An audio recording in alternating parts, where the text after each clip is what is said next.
За саяны процессын хувьд болохоор бас цаг хугацаагаа хэрхэн яаж төлөвлөж байгаа вэ гэдэг дээр бас нэмээд хариулчмаар байна.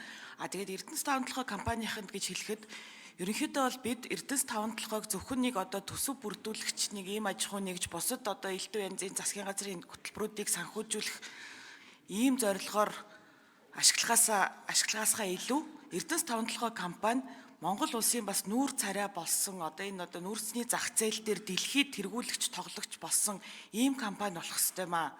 Эсбөгөөс одоо бас яг Эрдэнэтийн хувь заяаг давтах гэдэг шүү дээ тийм ээ. Тэгэхээр одоо бид бол цаашдаа энэ танхимд ийм нүүрс экспортлох талаар биш шин технологийн талаар тий одоо ингээд ийм өөр цоошин салбаруудын талаар энэ төр ярилцмаар байна л да.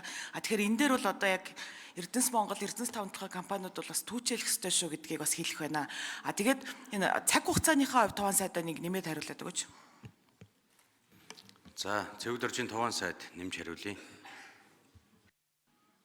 За, өнөөдөр 12 сарын 27-ны өдөр бид бүхэн энэ одоо чиглэлээ батлуулаад шууд энэ засгийн газар хоорондын хилцээрлүгөө орно. За, мэдээж хоёр тал байгаа учраас нөгөө талын бас хугацаа хэр зэрэг хугацаа авах вэ гэдэг асуудал бол байгаа. Бидний хүсэл бол аль болох хурдан буюу намрын чуулган дотроо багтаагаад шийдвэрээ гаргачих юм бол энэ бүтээн байгуулалт маань ирэх одоо хавраас шууд дулаан орохоор эхлээд явахаар ингэж харж байгаа. Тэгэхээр бид бүхэн бас нөгөө талынхаа хугацааг нэлээд харна.